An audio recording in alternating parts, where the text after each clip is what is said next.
ఏదైతే గత 4 రోజుల నుంచి చూస్తే జగన్మోహన్ రెడ్డి అంటే కంపెనీ గొడ్డలి పార్టీ నాయకులందరూ కూడా నోటికి ఇష్టం వచ్చినట్టు మాట్లాడుతూ ఉన్నారు.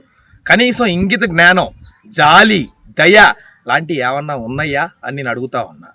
ఒక పెద్ద ప్రమాదం జరిగి ఆ ప్రమాదంలో 8 మంది 9 మంది దుర్మరణం చెందితే వారికి సానుభూతిగా ఎక్కడి నుంచో బయట దేశాల నుంచి లోకేష్ గారు ఉన్నా కూడా హుటాహుట్న ప్రాంగణానికి చేరుకొని సెంట్రల్ మినిస్టర్ల ప్రాంగణానికి చేరుకొని వారి పరామర్శిస్తుంటే వాళ్ళు పరామర్శించే సమయంలో పక్కన యూనియన్ నాయకులు చేసిన గొడవ ఎటువంటిదో మీరు ఆ వీడియో చూస్తే తెలుస్తుంది.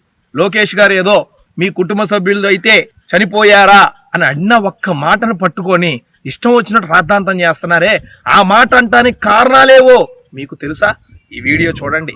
లోకేష్ గారు కుటుంబ సభ్యుల్ని ఆదరించి వారిని పరామర్శించి వారి బాగోగులు తెలుసుకొని మీకు ఏం కావాలి అని తెలుసుకుంటున్న సమయంలో అక్కడ స్టీల్ ప్లాంట్ను కూడా కాపాడింది మేమే, మీ భవిష్యత్తు కూడా కాపాడుతాం, అది మా బాధ్యత అని యువనేత నారా లోకేష్ గారు చెబుతుంటే అందుకే చనిపోయారు మీరని చెప్పి యూనియన్ నాయకులు మాట్లాడటం ఆయన్ని కోపం తెప్పించింది. ఆ కోపంలో ఆయన ఎక్కడ కూడా నోరు జారలా. పొరపాటున ఒక్క మాట ఆయన దగ్గర నుంచి వచ్చినందుకు ఈరోజు రాద్ధాంతం చేస్తున్నారు. ఎవరు రాజకీయాలు చేస్తున్నారు? చనిపోయిన డెడ్ బాడీల దగ్గర కూర్చొని ఎవరు రాజకీయాలు చేయటం నేర్చుకున్నారు, ఎవరు రాజకీయాలు చేస్తున్నారో చెప్పాల్సిన అవసరం ఉంది. ఇంకా జగన్మోహన్ రెడ్డి వెళ్ళి మాట్లాడతాడు. ఏం మాట్లాడతానో జగన్మోహన్ రెడ్డి? నేను ఒకటే సూటి ప్రశ్న అడుగుతా ఉన్నా. లెగిస్తే ఎల్జీ పాలిమర్స్కి డబ్బులు ఇచ్చావు, ఎల్జీ పాలిమర్స్కి డబ్బులు ఇచ్చావు, నీ జేబులో డబ్బులు ఇచ్చావా? నీ పార్టీకి ఇచ్చిన విరాళాల ద్వారా ఫండ్ ఇచ్చావా? నువ్వు సంపాదించిన కంపెనీల ద్వారా డబ్బు ఇచ్చావా?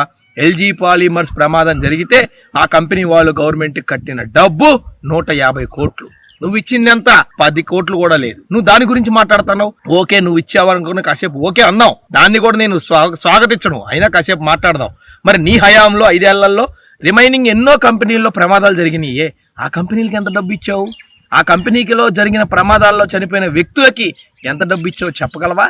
దాని గురించి నువ్వు కానీ నీ గొడ్డల పార్టీ నాయకులు కానీ సమాధానం చెప్పగలరా? Psycho party Jaganmohan Reddy sympathy star. నువ్వు గుర్తుపెట్టుకో, ఎక్కడ డెడ్ బాడీ ఉంటే అక్కడ పీనుగులాగా వెళ్ళిపోయి ఇష్టం వచ్చినట్టు ప్రలాపం చేసి రాజకీయాలు చేయటం, నీ యొక్క బాధని బయటికి చెప్పకుండా నీ ఇష్టం వచ్చినట్టు ప్రజల్ని అవహేళన చేయటం మేము చూస్తూ ఊరుకోం. నేను ఒకటే అడుగుతున్నా జగన్మోహన్ రెడ్డి మిమ్మల్ని, ఒక్క క్వశ్చన్ గుర్తుపెట్టుకోండి. కోటి రూపాయలు గవర్నమెంట్ ఇచ్చింది, లోకేష్ ఇచ్చింది ఏంటి బొక్క అని మాట్లాడుతున్నావు కదా. నువ్వు ఇచ్చింది ఏంటి? తొక్క. ఏ తొక్కను నువ్వు ఇచ్చావు చనిపోయిన బాధితులకి? నువ్వు ఇచ్చింది ₹1 కోటి ఎల్జీ పాలిమర్స్ డబ్బు. ఆ రోజు నువ్వు ప్రభుత్వంలో నువ్వు ఇచ్చి ఈరోజు ప్రభుత్వం నుంచి ఇవ్వండి అని నువ్వు డిమాండ్ చేయి. అయినా మా లోకేష్ గారు దాని గురించి కూడా మాట్లాడట్లా. 90 రోజులు సమయం ఇవ్వండి, 90 రోజుల్లో న్యాయం చేసి చూపిస్తామని మా నాయకుడు చెప్పాడు. నేను ఇంకోటి కూడా అడుగుతున్నా జగన్మోహన్ రెడ్డి, గొడ్డల పార్టీ నాయక, మీ నాన్నగారు చనిపోతే అందరినీ పరామర్శించడానికి వెళ్ళావు కదా, అందరినీ పరామర్శించి మీ అందరికీ నేను అండగా ఉంటా అన్నావు కదా. కొన్ని 100 మంది మా నాన్నగారు వాళ్ళు చనిపోయారు అన్నావే, అది నీ కుటుంబంలో మాత్రం ఎవరు చనిపోరు. అఫ్కోర్స్ అది వేరే విషయం అనుకో, తర్వాత మాట్లాడదాం దాని సంగతి.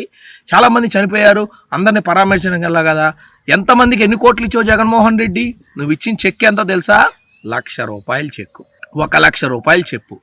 మీ నాన్నగారి మీద ప్రేమతో అభిమానంతో చనిపోయారనే మాట నువ్వు చెప్పింది నిజమైతే మరి నువ్వు చనిపోయిన వాళ్ళందరికీ నీ పార్టీ విరాళాలు దండిగా సేకరిస్తుంది కదా.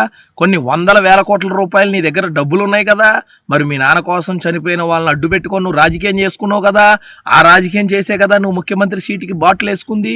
మరి అటువంటి ముఖ్యమంత్రి సీటు దాకా వెళ్ళినోడివి ఆ కుటుంబాలందరినీ ఏం ఆదుకున్నావు జగన్మోహన్ రెడ్డి? దయచేసి చెప్తావా దీని గురించి? ఎక్కడైనా దీని గురించి మాట్లాడగలవా? నోరు అదుపులో పెట్టుకోండి. గొడ్డల పార్టీ నాయకులందరికీ ఒకటే చెప్తున్నా, మా యువనేత నారా లోకేష్ ఒక నిబద్ధతకి సంబంధించిన మనిషి. మేము చేయాలనుకుంది ప్రజలకి ఖర్చు చేసి తీరతాం, అది మా బాధ్యత.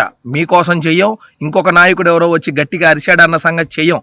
మీలాగా పరదాలు కట్టుకొని మేము ఎవరైనా రావచ్చు, అందరి ముందే మాట్లాడతామని చెప్పి పబ్లిక్ అందరినీ ఎలవ్ చేసాం. మీరు వెళ్తుంటే పరదాలు కట్టుకొని దాక్కొని పోలీస్ సెక్యూరిటీ అని చెప్పాం. ఆ 90 రోజుల్లో న్యాయం ఖచ్చితంగా బాధిత కుటుంబాలకి న్యాయం చేస్తామని చెప్పావు. ఆ 90 రోజుల్లో న్యాయం చేసే బాధ్యత మాది అన్న సంగతి మరోసారి తెలియజేస్తా ఉన్నాం.